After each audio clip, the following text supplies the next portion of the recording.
शंकराचार्य के, देखिए आज जितने शंकराचार्य बैठे हैं, एक शंकराचार्य छोड़ के बाकी सब आदि शंकराचार्य, जिन्होंने कहा था कि न योगे न सांख्य न किसी चीज से ये नहीं होने वाला है, सिर्फ माँ की कृपा से ही आदमी पार हो सकता है। शंकराचार्य को बांध करके जंगल में डाल दिया और ये लोग सब सर पे सोने के चवर लगा करके घूम रहे हैं। आपको पता है सोने का छत्र चाहिए, अंदर शक्ल देखिए कैसी। शंकराचार्य का मतलब कितनी बड़ी चीज होती है।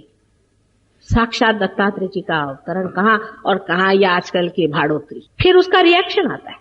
ये समझ लेना चाहिए कि इस शक्ति को अगर आपने ठीक से समझा नहीं, उसका रिएक्शन आज ये आया कि हमारे यंग लड़के यहाँ कोई दिखाई नहीं दे रहे, सब कॉलेज में उठ करके समय बर्बाद कर रहे, कोई यहाँ आने वाला नहीं, उनको धर्म से कोई मतलब, सोचते हैं बेवकूफ लोग हैं, हमारे माँ बाप चलो जान दो, इनको करना करने दो, हमसे कोई मतलब। वो सोचते हैं हम बड़े अक्लमंद हैं, वो भी बेवकूफी में जा रहे, एक चीज से छूटे तो दूसरे में जा रहे हैं।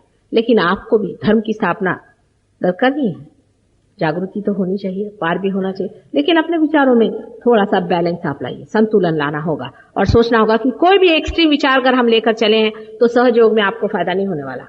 You have to be in the centre.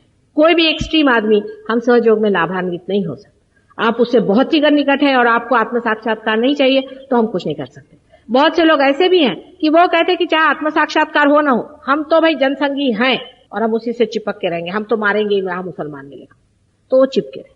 जब भगवान के सामने जाएंगे तो भगवान आपसे पूछेंगे कि भैया क्या बात, कल हम तो भाई जनसंगी थे और हमने गुरु बनाया तो उसको हम पैसा देते थे, अच्छा, और उसने हमसे कहा कि तुम स्मगलिंग करो चाहे कुछ करो, बस पैसा इधर दे दो मेरे पास में पर्स, तो मैं उसको पैसा देता था, फिर स्मगलिंग में पकड़ा गया और अब मर गया हूं, अब तुम्हारे सामने आ गया, तो भगवान बोलेंगे अब जाओ नरक की गति। वहीं उनके गुरु भी बैठे होंगे और ये भी बैठ जाएंगे। गुरु लोग कभी नहीं बोलेंगे आप ऐसा नहीं करो वैसा नहीं करो, ना ना ना ना ना ना ना, वो तो ऐसा बोलेंगे तो उनके तो सारे कि ये चली गई।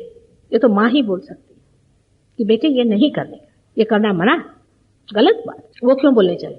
उनको तो आपसे पर्स से मतलब है, पर्स यहाँ रखो और आराम से बैठो, हमको गुरु मानते हो ना, भजो हमको और पर्स इधर में दो, काम करो। तुम्हारे मृत्यु के बाद, परमात्मा के साक्षात के बाद क्या होगा इसका उन्हें विचार नहीं। उनको खुद भी अपना विचार नहीं है कि स्वयं उनका क्या होगा। ये पैसे और ये चीजें जो इन्होंने इकट्ठी यहाँ कर रखी, इसका क्या बोझा उठा करके ले जाएंगे? ये लोग खुद ही नर्क में, अति घोर नर्क में जाके बैठे। इनका भी महान सत्यानाश होने वाला है, इसमें तो कोई शंका नहीं, लेकिन आपको भी साथ लेकर डूबेंगे। इनकी गठरियां इनके साथ नहीं जा सकती, ये आप स्वयं जानते हैं। कोई भी आदमी पैसा आपसे मांगे अगर परमात्मा के नाम पे, तो पहले ही समझ लो कि यहाँ भगवान नहीं मिल सकता। ये बात दूसरी कि समझ लीजिए आज भारतीय विद्या भवन बनाना है, ठीक है, भारतीय विद्या भवन का भगवान से कोई संबंध नहीं है। इसको भवन बनाना है, इसके लिए पैसा इकट्ठा करो, बनाओ, हो गया।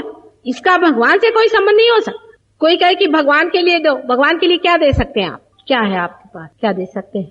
सभी कुछ जब उसका है, उसे कुछ भी देने लायक नहीं। हम क्या दे सकते हैं सिवाय अपना हृदय उसको दे दें, अपनी श्रद्धा उसे दे दें, और देने का कुछ। और जो आपसे आज ही एक साहब मुझे कह रहे थे कि माता जी आप कुछ फीस लगाओ, आप तो एक पैसा नहीं लेते हैं, इसी से लोगों को इसकी कीमत नहीं रह जाती। मैंने कहा वाह क्या कहने आप। मैंने कहा ये बताओ तुम अपने माँ के प्यार को कितने रुपए में बेचोगे, कीमत लगाओ।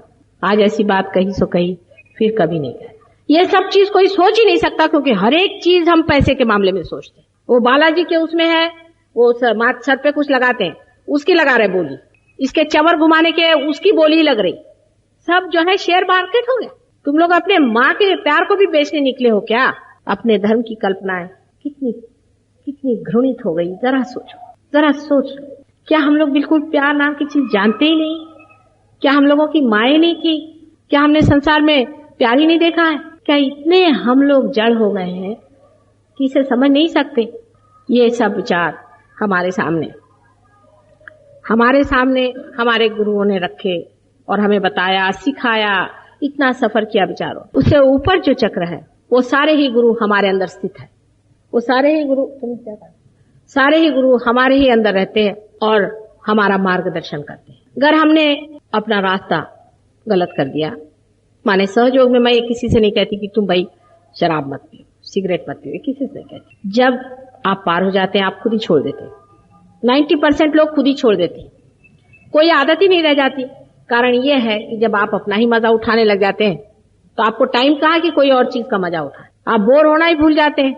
आनंद इतना आने लग जाता है हृदय का कि आप इस चीज को भूल ही जाते हैं। इसलिए मैं किसी से कहती नहीं हूं, लेकिन ये घटित हो जाता है, ऑटोमेटिक हो जाता है। उसके बाद आप ऊपर देखेंगे कि जो चक्र है जिसे कि हृदय चक्र कहते हैं, इस हृदय चक्र में जगदम्बा का स्थान है। आप जानते हैं जगदम्बा जी शिव की पत्नी शिवा है। शिव हृदय पे वास करते हैं। हमारे सबके हृदय पर शिव जी का वास है और हृदय के अंदर आत्मा की ज्योत है जो परमात्मा का प्रतिबिंब है। यह है या नहीं है यह आप बाद में देखिएगा, है। इस प्रतिबिंब स्वरूप आत्म स्वरूप के अंदर एक प्रकाश ज्योति सी है जो हृदय में रह करके आपके पूरे कार्य को देखती है, आपको पूरा वॉच करती रहती है। वो कहीं इन्वॉल्व नहीं होती, साक्षी होती है, देखती रहती है। और आपके अंदर जो कुंडलिनी त्रिकोणाकार अस्थि में रखी हुई है उसके ऊपर उसका रिकॉर्डिंग होता है। वो जो कुछ देखती है वो आत्मज्योत जो कुछ आपका कार्य जानती है, देखती है, वो हर कार्य को जानती है। आप उससे कुछ नहीं छिपा सकते। वो साक्षी है, देखती जाती, रिपोर्टर जैसे। और वो सारा इस कुंडलिनी पर उसका प्रकाश पड़ता और कुंडलिनी जानती जाती। उसका एक त्रिकोण सा बना हुआ है। हृदय से यहाँ पर माथे के ऊपर सदाशिव जी का पीठ है, वहां से कुंडलिनी को इंफॉर्मेशन जाता है। और जैसे कोई टेप रिकॉर्डर होता है इस तरह से कुंडलिनी सारा नोट करती जाती है। बहुत से लोग कभी कभी मैं उनसे कुछ बात पूछती हूँ तो बहुत आश्चर्य पूछती, माता जी आपको कैसे मालूम? तो मैं कुंडलिनी से जो जानती हूँ तुम्हारा सारा टेप ही बजा सकती हूँ। तुम्हारा टेप बजा लिया, खत्म। और जो चाहिए वो टेप खींचना भी नहीं पड़ता, सब सामने आ जाता है। सारा कुंडलिनी में जमा रहता है। और ये आत्मा की ज्योत अकेली तना जलती रहती। जब कुंडलिनी जागृति होती है, जब कुंडलिनी उठ करके और ब्रह्मरंध्र को छेदती है तो सदाशिव जी का पीठ जो सर के ऊपर में यहाँ पर है सदा सर्वदा आपके ऊपर वो रहता है। इसी के कारण आप में सत असत विवेक बुद्धि होती है, कॉन्शियस उसी की वजह से। और तब जब वो वहां जाकर के छू जाती है तो जैसे गैस में एक छोटी सी लाइट जलती रहती है और उसमें जब गैस का फोर्स आकर के मिल जाता है तो सारा वो प्रज्वलित हो जाता है, उसी प्रकार आपकी सारी चेतना में ही उसका आभास आ जाता है, उसकी चेतना आ जाती है। ये जो हाथ में जो बाद में वाइब्रेशंस आपके आते हैं ये उसी की चेतना का असर है। और उसी के बाद मनुष्य साक्षी स्वरूप हो जाता है। ये घटना घटित होनी पड़ती है, ये कोई भाषण से नहीं होने वाली। अभी जब मैं भाषण आपको दे रही हूं अभी वाइब्रेशंस मेरे चल रहे हैं और आ रहे हैं और आपके अंदर उसकी घटना जो भी है हो रही। लेकिन सब लोगों जो भाषण देते हैं और किताबें पढ़ते हैं उससे नहीं होने वाली। इसके लिए बड़ा अधिकारी कोई चाहिए और अधिकारी ऐसा चाहिए कि जो प्रेम में पूरी तरह से परमात्मा से एकाकार। अधिकारी का मतलब तो स्पेक्टेकुलर कोई होना चाहिए कि 7 मंजिल पे बैठा हो, सब लोग उसके नीचे जाके पांव छुए। उन्होंने आया गर्दन एक ने मारी गुरुजी के सर पे, फिर दूसरा उसने गर्दन मारी, वहां 25 रुपए रखो, किसी ने 500 रुपए रखे और वो 4 पंख लगा करके वहां बैठे हुए, 2 सींग लगा करके। नहीं, इसका अधिकारी अत्यंत सीधा साधा होता है। हम लोग राधा जी को आदिशक्ति मानते हैं, सीता जी को मानते हैं। सीता जी में क्या विशेषता थी? हम लोग मेरी को मानते हैं, क्राइस्ट की मदर को आदिशक्ति। क्या था? बहुत सर्व साधारण माताएं थी, बहुत सर्व साधारण, लेकिन अंदर से शक्तिशाली थी। उनकी शक्ति को जानने के लिए लोगों को रियलाइज होना पड़ता था, नहीं तो लोग नहीं जानते। सीता जी के समय में तो इस कदर लोगों में सेंसिटिविटी थी, इतने सेंसिटिव लोग थे। आज वैसी बात नहीं दिखाई देती। मैं भी सातारा गई थी तब मुझे लगा कि वो सेंसिटिविटी के लोग यहाँ हैं, लेकिन और तो कहीं मैंने ऐसे देखे नहीं कि एकदम मानो जैसे उन्होंने जान ही लिया ये चीज क्या है। इतने सेंसिटिव लोग थे, फट से पार हो गए। उनके राजा की मदर ही इतनी सेंसिटिव थी कि मुझे बड़ा आश्चर्य लगा। मैंने कहा सातारा जैसे छोटी जगह में शिवाजी के शायद वहां के पुण्य प्रताप से ऐसा हो, लेकिन लोग इतने सेंसिटिव थे कि जैसे कि बिल्कुल पूरी तरह से तैयार थे दीप और चट से जल गए, खटाखट। बहुत ही सुंदर। इस तरह के लोग जब होते हैं तो ये कार्य हो जाता है। सेंसिटिविटी जरूर होनी चाहिए इस चीज के लिए कि आदमी सेंसिटिव हो। नहीं हो तो हम मेहनत करते हैं और किया है। अब ऊपर के चक्रों में से जो मैंने जगदम्बा का चक्र बताया है, आप जानते हैं कि जगदम्बा जी ने अनेक बार अवतार लेकर के भवसागर में आकर के और सब भक्त वत्सल लोगों की रक्षा की है। उन्हीं में से आप लोग भी आज कलयुग में आप उसी को खोज रहे हैं। आप भी उन्हीं में से आए हुए। आप पे भी कोई संपदा हुए बगैर आप यहाँ आने वाले नहीं और आप पार होने वाले नहीं। अगर आप ये जान लें कि ये आप ही का चेक है जो मैं कैश कर रही हूँ, आप ही की वहां पर सब जमा रकम जो है उसको मैं दे रही हूँ, मेरा अपना कुछ नहीं, मैं बीच में बैठी हूँ। मीडिएटर जैसा होता है, मैं बीच में बैठी हूँ। आपका है आप ले लीजिए, लेकिन इतना ही है कि मैं अनधिकार नहीं दे सकती। अधिकारी जो होगा उसे दूंगी और जो कुछ भी मुझसे बन पड़ेगा, जितना भी मेरे प्यार से उसमें शक्ति से मैं डाल सकूंगी करूंगी। होता है, अनेकों को हुआ, हजारों को हो गया है, और आपको भी होना चाहिए। अब उससे ऊपर उसके साइड में जो चक्र है उसको आप कह सकते हैं कि वो श्री राम और सीता का चक्र है, क्योंकि जब इवोल्यूशन में 10 उनके अवतरण हुए थे तो उसमें से एक अवतरण श्री राम और सीता का हुआ था, और श्री राम का अवतरण इसलिए हुआ था कि संसार में ये बताया जाए कि आदर्श राजा कैसे होना चाहिए। अब इस पर बहुत ज्यादा मैं बता नहीं सकती हूँ कि टाइम कम है। और उसके ऊपर का जो चक्र जिसको कि हम आज्ञा चक्र कहते हैं, जो ऑप्टिक थैलेमस, जहां पर कि हमारे 2 आंखों की जो नर्व्स है मिलती हैं, उस जगह सेंटर में एक सेंटर है जिसे कि पिट्यूटरी और पीनियल ग्लैंड्स दोनों कंट्रोल होती है, जिससे ईगो और सुपर ईगो मनुष्य का जो सर में बना हुआ है वो कंट्रोल होता है। और इसके अलावा ये जो चक्र है इसके बीच जहां पर आप यहां पर देखें, एक तो ये आज्ञा चक्र है और यहां बीचों बीच यहां पर श्री कृष्ण का चक्र है। ये श्री कृष्ण का चक्र है क्योंकि ये चक्र ये बताता है कि मनुष्य ने जब अपनी गर्दन उठा ली तब उसने आंख परमात्मा की तरफ उठाई है। जब तक वो पृथ्वी की तरफ उसकी गर्दन थी तब तक विराट या परमात्मा की ओर उसकी दृष्टि नहीं थी। जब उसने अपनी गर्दन ऊपर को उठा ली, जब वो जानवर से मनुष्य हो गया, जब उसने गर्दन उठा ली, तब यहां कंठ में श्री कृष्ण का वास है। और श्री कृष्ण की शक्ति राधा जी है। आप जानते हैं राधा, रामा ने शक्ति और धामा ने धारने वाली। और इस शक्ति के कारण ही आप साक्षी स्वरूप होते हैं। अब ये काफी अंदर की बातें हैं और सिर्फ मैं अभी आपको चक्र और उसके अधिष्ठित देवताओं के नाम बता रही हूँ। उससे आगे इससे क्या होता है, उसकी बारीकी क्या है, उसमें सटलनेस क्या है, उसका और क्या है, बहुत कुछ है बताने का।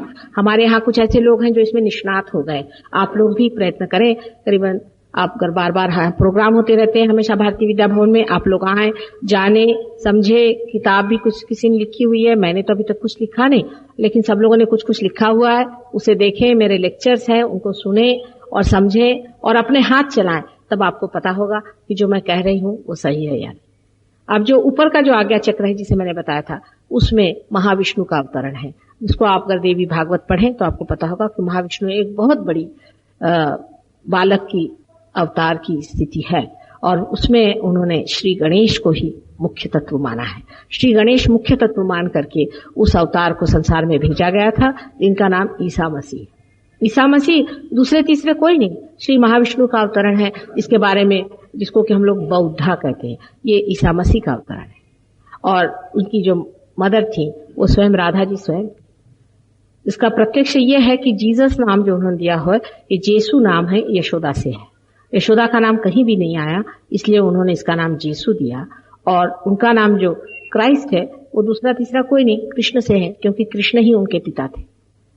बार बार जो पिता का वर्णन करते हैं, आप देवी महात्म्य पढ़ें, देवी महात्म्य में इस बालक के बारे में पूरी तरह से लिखा हुआ है। सिर्फ नाम का फर्क है, उसमें महाविष्णु लिखा है और उनका नाम जीसस क्राइस्ट है। अगर आप उनको पढ़ें तो आपको बिल्कुल पता होगा कि उन्हीं का वर्णन है, पूरी तरह से उनका वर्णन है कि वो संसार में आए और उन्होंने जो कार्य किए और जिस तरह से उन्होंने क्षमा उनका मुख्य तत्व था। क्षमा के ऊपर में उन्होंने सारे ही जितने भी आयुध थे उनको क्षमा में घोल के डाल दिए कि मनुष्य के पास सबसे बड़ा आयुध उन्होंने क्षमा का दिया। अब इसकी भी सत्यता प्रचिति आपको सिर्फ कुंडलिनी जागरण में हो सकती है सब चीजों की, कि जब कुंडलिनी उगती है और जब वो रुक जाती है किसी भी चक्र पे तो उसी देवी का नाम लेना पड़ता है। अगर उसका नाम नहीं लेंगे तो कुंडलिनी ऊपर नहीं आएगी। ये आप खुद देख सकते हैं, कुंडलिनी जब ऊपर आती है धीरे धीरे आप देख सकते हैं कि चक्रों पे आपको वाइब्रेशंस आते रहेंगे। आप आंख से भी देख सकते हैं, वहां पर आपको उसी देवी का नाम लेना पड़ेगा जो मैं कह रही हूँ। अगर नाम नहीं लीजिएगा तो कुंडलिनी चढ़ेगी नहीं, और जब वो कुंडलिनी चढ़ेगी तो आप जान लीजिए कि वहां पर देवी जो है वो खुश है। उसके बाद में सहस्त्रार में कलकी का अवतरण मानते हैं। कलकी माने जो सारा ही पूरे सारे 7 चक्रों का, 7 चक्रों के जो मालिक हैं वो कलकी है, और इसलिए उनका अवतरण सहस्त्रार में मानते हैं।